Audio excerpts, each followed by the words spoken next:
All right, welcome to Marriage Matters with the Morgans. I'm Jamie. I'm Sandra. And who's that? This is Rona Joy. Rona Joy. Yes. Yeah, we know it's been a while. That's okay, right? Life happens. How you been? Busy and just, I don't know, just getting through, right? God is good, but I'm ready for this. It's been a long time. Mm-hmm. Yeah, I'm ready. Let's. So what we're going to talk about today is the importance of staying connected. So, like last episode or 2 episodes ago, we talked about rituals of connection, right? And why are rituals of connection so important? One, I mean, when you say rituals, I think about like routine, like doing the same things, you know, and it kind of sets expectations.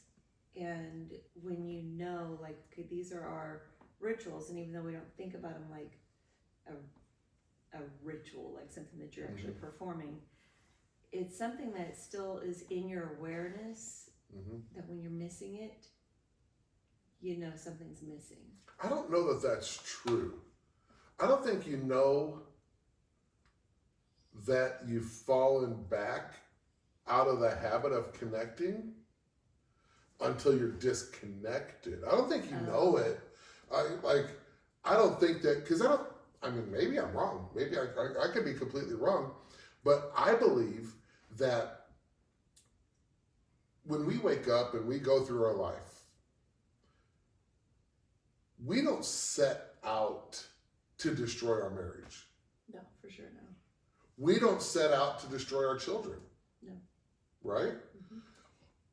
And destroy might be a heavy word. Let's just say hurt. We don't set out to hurt our marriage or hurt our children, right? So we set out every morning. Like, we don't wake up and it's like, hey man, how can I really mess my life up today? We don't do that. What we do is we wake up and we typically have a pretty good attitude. Like, this is going to be a better day than what it was yesterday. Like, this is going to be a good day, right? And then life comes at us. It does. Right? And then when life comes at us, we tend to bring our focus from here down to here. And all we're focused at is what's coming at us. Which tends to take the focus away from our spouse, our kids, our pups, all of it, right? Yes. So identifying when you're not connected can take a while to recognize it. I say that because I think, you know, when I think about our relationship and, you know, when just the busyness of life gets going, like you said, things are just coming at us. I feel like often I have like ideas and plans of how I want things to be, and like it slips away.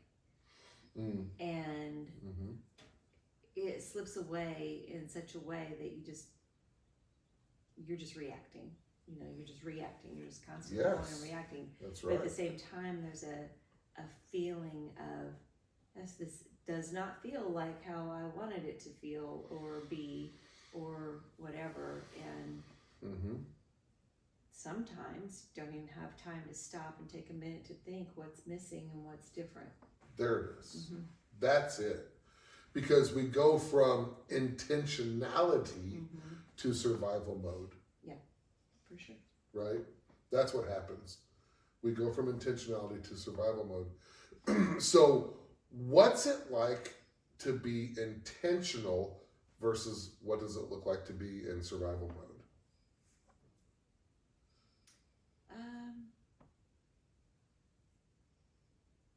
I think intention takes more time, but when you take the time to be intentional, things flow smoother. So, you know, and I'm very guilty of not always taken the time to lay out what it is that I want to do and would make things be a lot better. Or just get up and roll Sure. and just react as things come along. So intentionality is operating within purpose, Yes. right? Whereas survival mode is I'm just got to put the fire out. I just got to bail the boat out, right? It's this. What's happening? How do I fix it? What's next, right? And then so what's more exhausting? Which one is more exhausting? Oh, for sure. There's the reactive and Right? unplanned. Yeah. So that survival mode is exhausting. So then I'm not alert. I'm not like my faculties aren't all like at 100%, right? So then what happens is I'm tired, and all I'm thinking is, now what do I need? I need to eat, I need to sleep, I need to rest. And that's not others focused, that's not spouse focused, that's not kids focused. True. Right? So what we have to do is when things are going well, we have to identify what are we doing that makes them go well. See, when people come into my office, I ask them all the time, so how was your week? Oh, it was good. Now this might sound like a weird question, but the next question I ask is, why was it good? The reason I ask that question is because I want them to identify it was good because I was getting up and working out. It was good because I ate healthy food. It was good because I drank enough water. It was good because I spent time in the Word. It was good because I prayed together with my wife every morning and every night. Right? So those are also rituals of, not necessarily connection, but those are rituals of like, I have to have a plan for my life. Right. Right? So then here's what happens. When we're not connected, we don't feel connected, we're not on purpose, we're not intentional, we're in survival mode, we're going to feel depleted. Anytime you feel depleted, you got to get back to the basics, and you got to look at your list.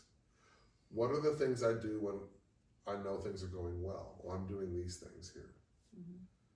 Then when you're feeling depleted or not connected, just, am I doing those things? Chances are, no, sometimes. Yeah. Right? So that's what you do. You re-engage.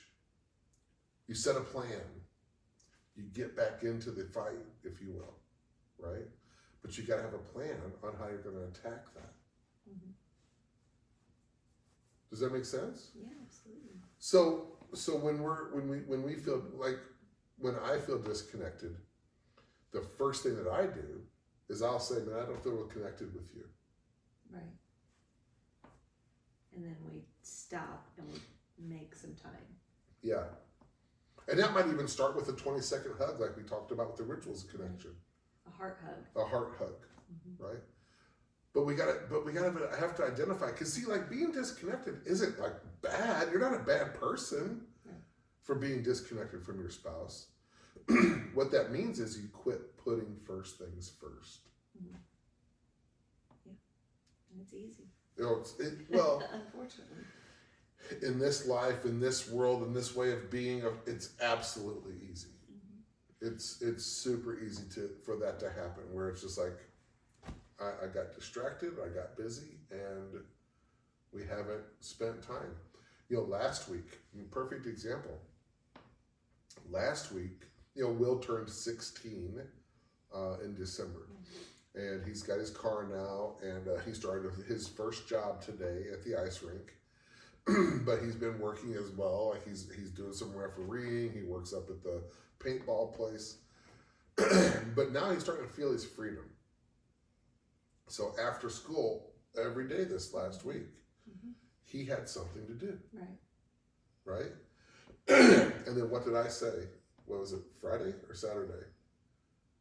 Man, Friday, because we got him out of school. Yeah, Friday. Right? We got him out of school to go to lunch. And what did I say? We haven't seen you all week. I haven't been I don't feel like connected to Will. Like I haven't seen you all week. Mm-hmm. So we went to lunch together, and then we played some video games together. We just hung out, right? That's important. Your kids need you, and your spouse needs you. Mm-hmm. So making time for all that. What's the best strategy to make time for all that? I think there's a key that's super important behind all of that. There's a key, and that key, in my opinion, is self-care. Mm-hmm. People think self-care is selfish, but it's not. Self-care is actually selfless. Yeah. Because when I take care of me, I can show up at 100% for you. Mm-hmm. But if I don't take care of me, you don't get my best. Right. Right? So we have to prioritize self-care, but we got to be careful. Don't get carried away with that. That's not, 2 hours at the gym and then an hour with the dudes or the hour with the girl. That's not self-care. That's selfishness, right? How do I get the most bang for my buck? How do I get a 30-minute workout or a 45-minute workout, maybe an hour? I'm not bashing, going to the gym for an hour and a half or whatever, as long as that works for you. Mm-hmm. But we have to make time to take care of us so that we can be the best for the people who count on us. Mm-hmm. And sometimes that does look like spending some time with friends, but not in a way that takes away from your family Mm-hmm. and your spouse especially. Yeah. So. Yeah, that's right. What else? I don't know. I was really thinking about, and I think this came up recently in church. We were really talking about the importance of praying together. And, I know it can sometimes be weird to pray out loud Mm-hmm. with your spouse, but it's super, super rewarding Mm-hmm. when you do, because when we're praying, we're talking about the things that matter in our heart, in our minds, and that intimacy with God when we pray is not necessarily holding back, my feelings about this or that. Mm-hmm. It's being vulnerable. It's being completely transparent. And as a spouse, when we hear what our spouse is saying, what our spouse is praying, without holding back or reservation, we get surprised, Mm-hmm. and that's right. finding out the true deep feelings of our spouse and Yeah. what truly matters when they're not having to carry on a front. They're just being open. Yeah. When we think about what makes a marriage successful, we always talk about unity, Mm-hmm. right? Well, unity is fueled by intimacy, Mm-hmm. right? Emotional intimacy. Sure, physical intimacy is a part of that, but emotional intimacy is where it starts. Mm-hmm. With emotional intimacy, you have to be vulnerable, and vulnerability creates honesty, Mm-hmm. right? And honesty creates intimacy. Mm-hmm. Well, you're not going to lie to the God of the universe, right? He knows your thoughts. He knows your heart. So as you share what's on your heart out loud, your spouse gets to feel closer to you. Right. Yeah, that's super important.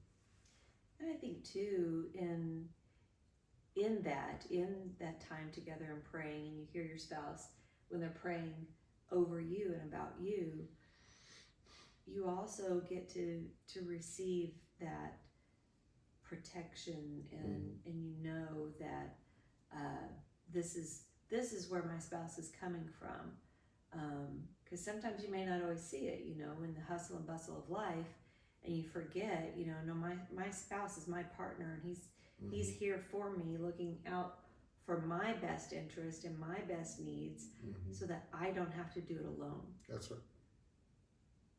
that's huge, and it's an amazing reminder when we get to hear it in those sweet, intimate moments with God. Yeah, that's right. Sometimes disconnection can happen when we're mad at each other, like when we've had an argument. How do we fix that? So the number one rule of sales is you never ask a question that you don't already know the answer to. You selling me? No, I'm always selling you to stay with me because I've outkicked my coverage on Oh, come on. being with you. But right, like what does that look like? What do you got to do? Like, you know, when you've had a conflict and you know you need some time.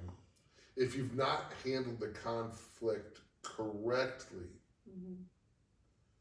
that typically tends to create withdrawal. Well, how do we get back into that? How do we get back to intimacy after withdrawal? Do you know? Well, I know that what you have to do is, I mean, one, whether you realize it's a choice or not, you have to make a choice on, do I really want things to get better or do I want to win? Yeah. Oh yeah. Winning a fight is not winning. I heard this said once. If you're wrong in the way that you're right, you're still wrong. Yeah. And that's what winning a fight is, especially with your spouse, right? You win the fight, yeah, man. You may have won the fight, good job, but you may have destroyed your spouse, their self-esteem. They're not going to trust you anymore. I mean, like you could really. I mean, you may have won the fight, like I said, but that could really destroy a relationship. Right. So we have to choose, am I going to let this go on? Am I going to let this silence continue? Am I going to let this anger continue? Am I going to let this whatever, you know, stick to my guns? I don't know. We can, Yeah. but it's not going to be fruitful. Well, you got to figure out like what's more important. See, I think when we fight for the wrong things. We're fighting as though you're the enemy. Yeah. Right? Like your partner is the enemy, but that's not real. No. Your partner isn't the enemy. Your partner's your partner.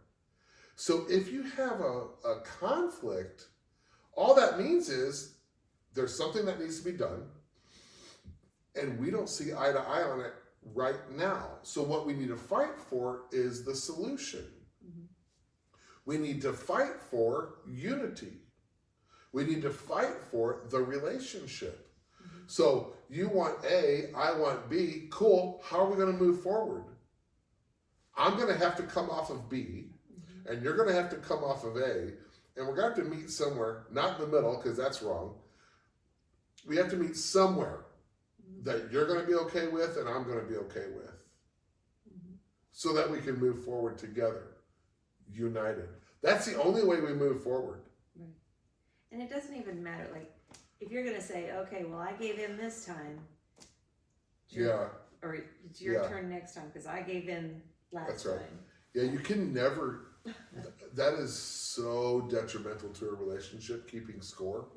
Right? You can never keep score. Because look, here's the reality is, you may have to give in 100 times. That's how it goes sometimes, right? Whether they're big or little. Now, I'm not saying to be a doormat, and I think there's a distinction inside of that, because that can be a conversation. I feel like we don't get to compromise a lot because I'm doing all the compromising and you're just getting what you want. Am I wrong in feeling that way? Right? And then that creates at least a conversation, right? We don't want to come at that as an attack. How often do you see that, you know, because I know, having been in an abusive marriage before, it took a while to learn my voice, to learn that it's okay. But I would say, even still, for there to be a tendency to withhold just to keep the peace. Yeah, that's bad. but it's unintentional, you know, it's like, it can just happen.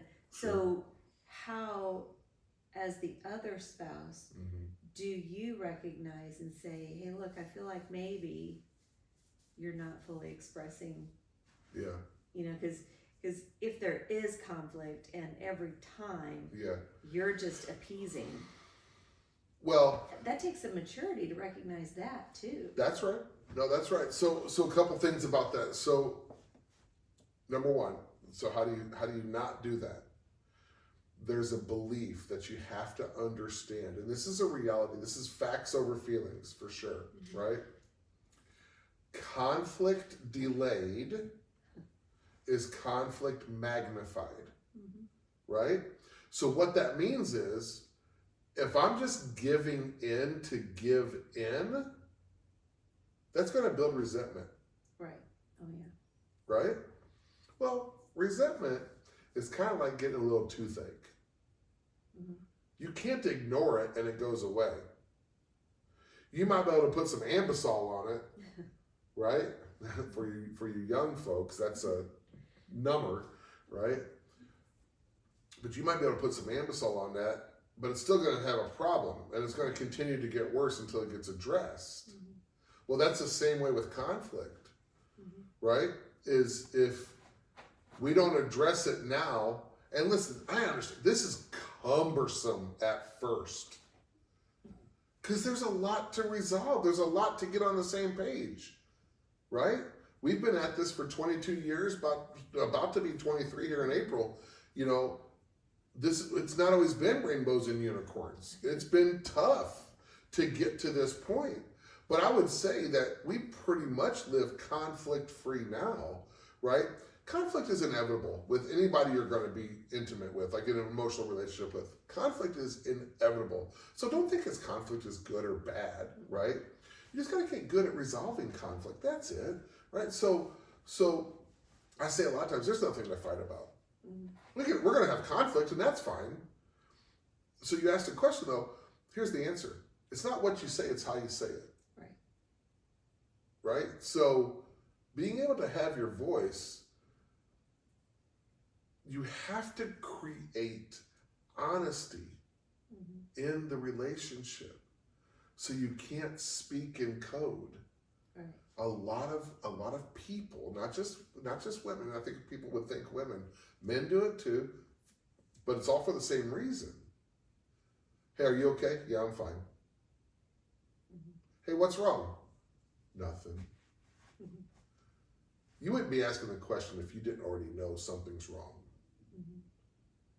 So a better answer is, I'm a little upset right now, but I'm not ready to talk about it. Let's talk about it later. Right.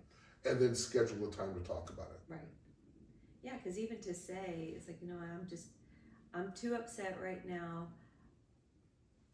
I'm actually like going through the process of finding out what it is that I'm upset about, why, so that when I am ready to talk to you, we're able to have a productive talk and not just, well, I'm just mad because you hurt my feelings and well, why did that hurt your feelings? Okay, well, what needs to change? You know, and that's solution focused. Hurt feelings is, that's a real thing, you know. But the source and the reason why might be really different than what we imagine. Yeah, that's right. Know? That's right. You know, well, you spoke harshly to me. Well, I'm sorry. That really wasn't my intention. I was just, this was a fact, and I was passionate about it, and I didn't like how the situation looked. Sure. Okay, well, that helps me because now I know that I can talk to you and let you know when I feel this way, and you're not going to lash back at me. You're not going to punish me for it. Yeah, that's right. And there has to be a solution on. Okay, cool. That wasn't my intention. I don't want you to feel that way when I say those things or think in that way. So, and this is super important. how could I have said that differently where it wouldn't have hurt your feelings? Because, again, what I'm saying could be very true. Mm-hmm. So is it the message or the way I said it? Now, if you're upset with the message, that's a completely different conversation, Mm-hmm. right? Because now you got to be looking at, man, is there like, do I need to humble myself here? You know, is this not workable for me? What am I gonna do, right? Mm-hmm. Yeah. All right, cool. Anything else? What do you think, Ro? Yeah, yeah. What'd she say? She said some stuff. Yeah. She talks to me. She does. She truly does. Yeah, she talks to me. Telepathically. Yeah, that's right. So yeah, but I think, looking back, like where we were Mm-hmm. 20, 21 years ago, even, finding that it's okay to disagree. Oh yeah, disagreement's fine. But it doesn't just be, it's not just okay, we're just going to agree to disagree. Mm-hmm. Now we got to find out, how do we get through it? What's the source? What's the source of the feelings behind the source of the problem? Mm-hmm. And find ways to move forward. Yeah, ultimately we got to figure out a solution because we have to be able to get back on the same page so that we can get back into intimacy, Mm-hmm. right? Because if we're not intimate, if we're not in emotional intimacy, we're not going to have a sustainable relationship, Right. right? And I see, people that are still stuck in ruts of when they're in a disagreement or whatever, they take that, okay, I know this hurts my spouse, but I want to win this, and I'm going to go ahead and say this. Mm-hmm. And then there can be this just back and forth of almost outdoing each other in hurt. Yeah, that's called your trump card. And that Keep is, that just to keep hammering it with it.